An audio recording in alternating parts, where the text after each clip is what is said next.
Howdy PreCal, it is Ms. Kosh. This is the third video in our section 1C where we're talking about graphing functions.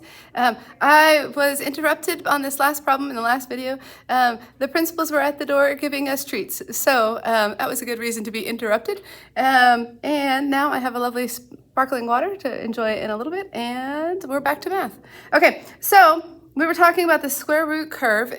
Go find that previous video because I'm not going to catch us up. And then we just said the end behavior as we go to infinity, or as x goes to infinity, our y goes to negative infinity. Relative max and mins, I need to talk to Miss Bellish and see what we care about. The only thing that could possibly be a max or min is this endpoint right here. It's in the domain.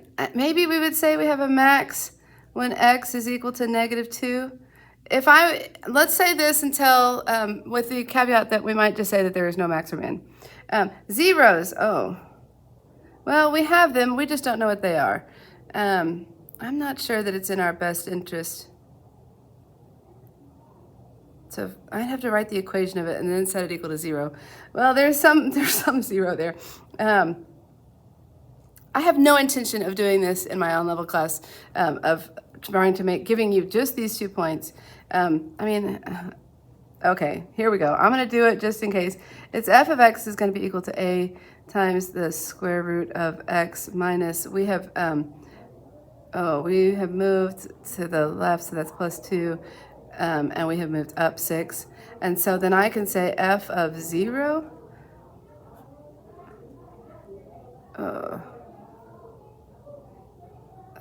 y'all, I don't want to do this. Plus 6 would be equal to a 4.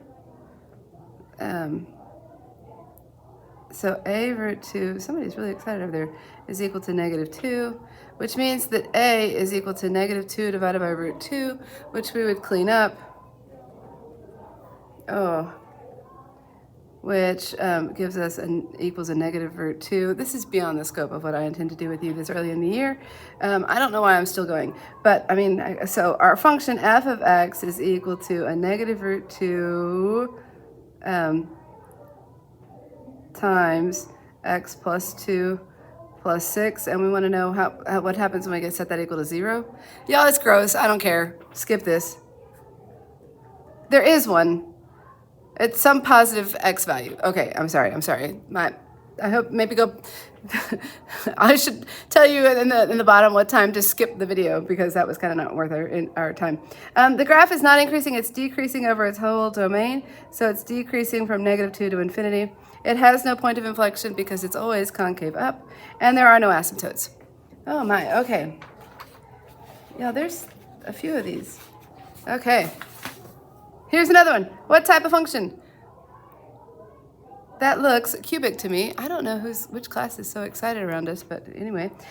It's a cubic function. The domain and the range are both all real. Is it even, odd, or neither? I don't see symmetry over the x-axis, and I don't see symmetry. What happens in quadrant 1 doesn't quite happen in quadrant 3, so it's neither.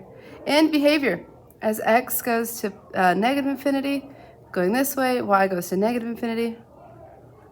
As x goes to positive infinity, y goes to positive infinity. Does it have a relative max and min? It looks to me like it has an inflection point, but no max or min. I'm going to say none.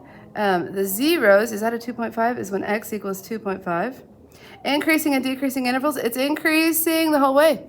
So it changes concavity, but there's no max or min. So it increases doesn't decrease. It just increases from negative infinity to positive infinity.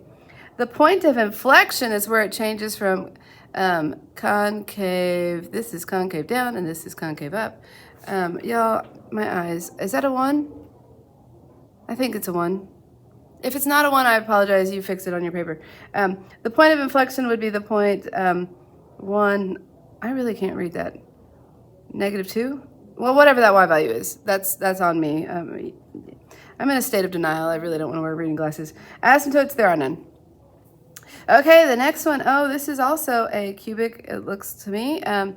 It's definitely a polynomial function. We could say it's cubic, or even this one could have been a polynomial.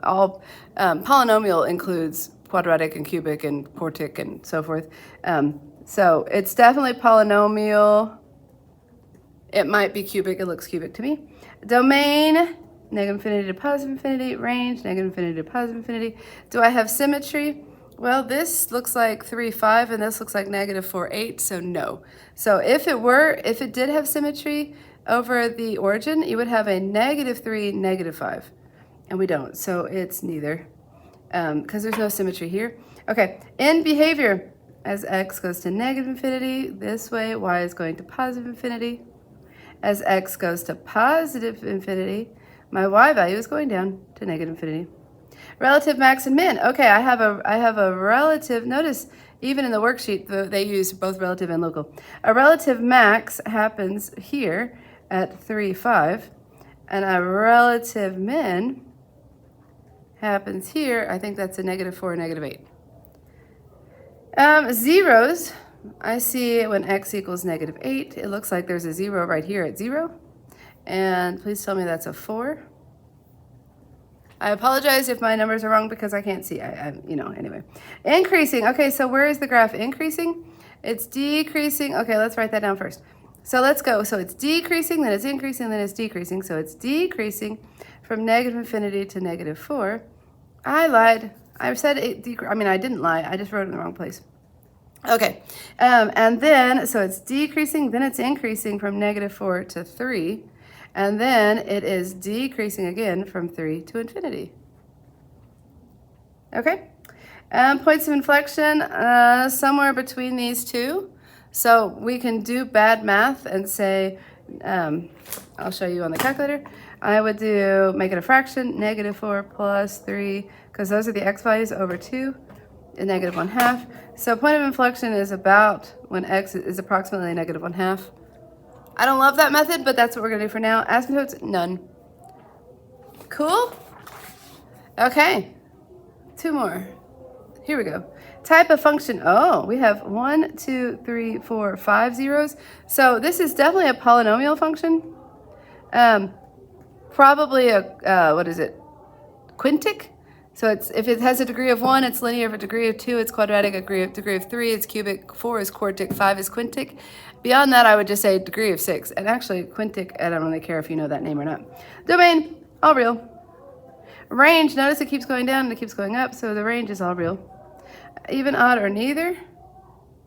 I see. Okay, so I'm looking to see, is there rotational symmetry? I have the point, does this say 2, 3? Then I would need negative 2, negative 3, and it looks like negative 3, yellow, negative 5. Okay, so I would say there's neither this and this. If this were a positive 6, negative 7, then I'd have to have a negative 6, positive 7, and I don't. Okay, in behavior, as x goes to negative infinity, y goes to negative infinity. As x goes to positive infinity, y goes to positive infinity. Zeros, oh, I have a few of them. I just can't see. You know what? Maybe if I pull it up on the computer, I can zoom in. I'm sorry. Let's see.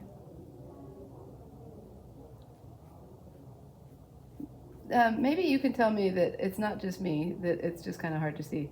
I see a negative 8, a negative 6. X equals, I see a negative 8, a negative 6. Here is 0. And then I have a 4 and an 8. Increasing, decreasing. Oh, okay. It's increasing first from negative infinity to negative 7. Then it decreases from negative 7 to negative 3. Then it increases, union, negative 3 to, is that a 2? I think so. And then it's decreasing from 2 to 6. And then it's increasing from 6 to infinity. Okie dokie. There we go. Points of inflection. Oh, I mean, there's one halfway between here and here. It's bad math again. And there's one halfway between here and here, and from here and here. So basically, we're going to be concave down till about here, wherever that is. And then we're concave up from here to here, or halfway. I don't know. What is this? 2 and negative 3. So it's at negative 1/2 here. And then, so that's concave up. And then we are concave down until we get about here somewhere, halfway between 2 and 6, so at 4. Oh, there, I guess, would be where, and then we are concave up again here. So we'd have 1, 2, 3 points of inflection, but we don't really know how to find them properly till calculus. So asymptotes, none. All right. Oh, okay, this has been an ordeal. Here's the last one. Oh, it's a rational function. I see an asymptote at 1, 2, 3. I see an asymptote at y equals -3. I see an asymptote at 1, 2, at x equals +2. Okay, so what kind of function? It's a rational function. What's my domain? My domain is everything except this asymptote. So from -infinity to 2, pick it up again from 2 to infinity. My range is everything but this asymptote. So -infinity to -3, -3 to infinity. Even, odd, or neither. Do you see symmetry over the y-axis? I do not. Do you see symmetry? What happens in quadrant 1 then reflects down into quadrant 3? No. Okay, so neither. In behavior. Well, so as x goes to actually either positive or negative infinity, our y value is going to approach this asymptote of -3. See, it's happening over on this side and it's happening over on this side. Relative max or mins? Nope, none. Zeros, yeah, somewhere in here. It looks like it's going to be between 1 and 2. We'd have to know the equation a little bit better to find it exactly. So I don't think, we will do that in more detail later. Increasing, decreasing, so it's increasing on this interval and it's increasing on this interval. So it's increasing, it never decreases. It's increasing on its whole domain. Okay, point of inflection, no, it's concave, well, okay. Did we talk about that? The asymptote, I want to omit that. The asymptote is when x equals 2 or y equals -3. I mean, technically, I guess the asymptote is concave up here and it's concave down there. So it changes, but we don't really call asymptotes inflection points. So I'm going to talk to Miss Bellish and make sure she and I are in agreement with that one. But I would omit this problem, or that part of the problem for this one. Okay, I hope that was helpful. That was graphing functions for the beginning of the year in PreCal. Like, subscribe, comment. Let me know if you have any questions. And the only way to learn math is to practice. So go practice.